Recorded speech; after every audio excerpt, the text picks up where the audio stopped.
దేవునికి స్తోత్రం. ఏదైనా జీవాధిపతి అయిన దేవాదేవుడైన యెహోవా సర్వోన్నతమైన వాగ్దానం. నన్ను కనుగొనువాడు జీవమును కనుగొనును. సామెతల గ్రంథం 8వ అధ్యాయం 35వ వచనం. ప్రియ జీవాధిపతి అయిన దేవాదేవుని బిడ్డలారా, మహిమాస్వరూపుడైన యేసుక్రీస్తు ఉన్నతమైన నామములో మీ అందరికీ నా హృదయపూర్వకమైన వందనాలు ఈ ఉదయకాల సమయంలో తెలియజేస్తున్నాను. నిజదేవుని ఎవరు అయితే దొరికే వరకు వెతికి కనుగొంటారో వారు దేవునితో పాటు బానుసుగా జీవమును కూడా కనుగొన్నట్లు దేవుని యొక్క లేఖనం మనం ప్రకటిస్తుంది. దేవుని బిడ్డలారా, ఇంతకీ ఆ జీవంతో ఉన్నవారు ఎవరు? దేవుడు లోకంలో ఎంతో ప్రేమించాను కాగా ఆయన తన అద్వితీయ కుమారునిగా పుట్టిన వారిని విశ్వాసముంచు ప్రతివాడు నశింపగా నిత్యజీవం పొందినట్లు ఆయనను అనుగ్రహించగల గొప్ప దేవుడు. ఎంత వివరంగానున్నది! తండ్రైన దేవుడు తన ప్రియకుమారుని ఈ లోకమునకు పంపించి ఎవరైతే ఈ ప్రియకుమారుని కనుగొని విశ్వాసముంచుతారో వారందరికీ నిత్యజీవం బహుమతిగా అందిస్తాడు. ఈ ప్రియకుమారుని పేరే ప్రభువైన యేసుక్రీస్తు ప్రభుల వారు. ఈయనను కనుగొనుట ద్వారా నిత్యజీవమునకు వారసత్వమును కనుగొంటేనని లేఖనములు తెలియజేస్తున్న దేవుని బిడ్డలారా, ఆ సాక్ష్యం ఏదనగా దేవుడు మనకు నిత్యజీవమును దయచేసేది. ఈ జీవము ఆయన కుమారుని అందున్నది. దేవుని అంగీకరించువాడు జీవము గలవాడు. దేవుని కుమారుని అంగీకరింపలేనివాడు జీవం లేనివాడే. దేవుని కుమారుని నామమందు విశ్వాసముంచు మీరు నిత్యజీవము గలవారని తెలుసుకున్నట్లు నేను ఈ యొక్క సంగతులు మీకు తెలియపరుస్తున్నాను. దేవుని బిడ్డలారా, ఎవరైతే దేవుని కుమారునిగా ఈ లోకమునకు వచ్చిన సర్వమానవాళి పాప పరిహారార్థమే బలైనాడో ఆ కుమారుని అంగీకరించడం ద్వారా, అనగా ఆ యేసుక్రీస్తు ప్రభుని ఒప్పుకుంట ద్వారా నిత్యజీవమును పొందగలరు. అద్వితీయ సత్యదేవుడు అయిన నిన్నును నీవు పంపిన యేసుక్రీస్తును ఎరుగుటియే నిత్యజీవమని దేవుని వాక్యం ప్రబోధిస్తుంది. యేసుక్రీస్తును దేవుడు అని తెలుసుకుంటే నిత్యజీవం.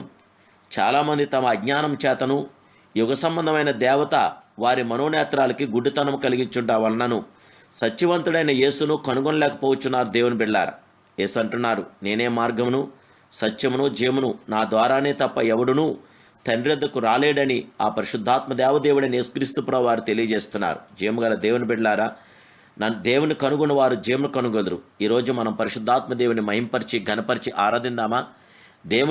దేవునితో కొనసాగుదామా? మన దేవుడు సర్వశక్తి సంపన్నుడు, సర్వోన్నతుడు. ఆయన ద్వారానే మనకు జయం కలుగుతుంది. ఆయన ద్వారానే మనకు విజయం కలుగుతుంది. ఆ జయం గల దేవునికి మహిమార్థంగా మనకు ఆశీర్వాదకరంగా నిత్యము ఆయనతో కొనసాగుదాం. ఈ లోకంలో మనం కొనసాగుతున్నప్పుడు ప్రభు కృపతో మనం బలపరచబడదాం. ప్రభు శాశ్వతమైన కృప మీతో నిల్చుండుగాక. ప్రార్థన. సర్వశక్తిమంతుడు, సర్వోన్నతుడు, సకల యుగములకును కన్న తండ్రి, నీకు స్తోత్రాలు. సజీవుడా, మీకు స్తోత్రాలు. ఈ ఉదయకాల సమయంలో మీ పిల్లలను మమ్మల్ని అందరినీ మీరు జ్ఞాపం చేసుకోండి. అయ్యా, నన్ను కనుగొనేవాడు జీవను కనుగొందరని మీరు వాక్యం ద్వారా మాకు వాగ్దానం చేశారు. దేవా, వాగ్దాన సూర్యుడా, నీకు స్తోత్రాలు. మీ కార్యం, మీ క్రియ, మీ మేలుపకార సహకారం మీ పిల్లలను మాకు అందరికి దయచేసి దేవా, నిత్యజీవం మాకు అందరికి అనుగ్రహించి నిరంతరం నీతో కొనసాగే భాగ్యం మాకు అనుగ్రహించమని, మీ నామానికి మహిమార్థంగా మాకు ఆశీర్వాదకరంగా నాయన గొప్ప మీ దీవులు మాకు దయచేయమని యేసుక్రీస్తు పరిశుద్ధ నామములో బిడ్డలందరినీ ఆశీర్వదించి దీవించి బలపరిచి అందరికీ ఆయుధార్గం, జయ విజయం, శాంతి, సమాధానం, నెమ్మది దయచేసి ఏ సాధనలోని కీళ్ళలోని బిడ్డలు ఎవరు పడకుండా బిడ్డలందరినీ సాధన కీళ్ళు తప్పించమని యేసయ్య పరిశుద్ధ నామమున ప్రార్థిస్తున్నాను. పరమ తండ్రి, ఆమేన్. ప్రియా జీవగల దేవాదేవుని బిడ్డలారా, ఈ నెల 1వ తారీఖుని ఒమేగస్వరం క్రిస్మస్ స్తుతుల పండుగ జరుగుతున్నది. దయచేసి ఈ క్రిస్మస్ స్తుతుల పండుగకి దేవాదేవుడు మిమ్మల్ని ప్రేరేపిస్తే, మహిమాస్వరూపుడు మిమ్మల్ని ప్రేరేపిస్తే మీ విలువైన అమూలమైన కృతజ్ఞత కానుకలు మీరు దేవాదేవుడు తప్పగానే మీరు పంపించండి. మీ కొరకు, మీ కుటుంబం కొరకు ప్రత్యేకంగా ప్రభు పాదసన్నిధిలో ప్రార్థన చేస్తాం. డిసెంబర్ 25వ తారీఖు రెండేసుపిలుస్తున్నాడు పరిచర్యలో మహిమాస్వరూపుని క్రిస్మస్ ఆరాధన జరుగుతున్నది.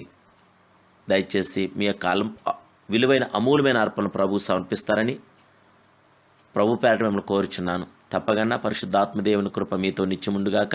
దేవుని శాశ్వతమైన ప్రేమ మీకు తోడేయుండుగాక. God bless you.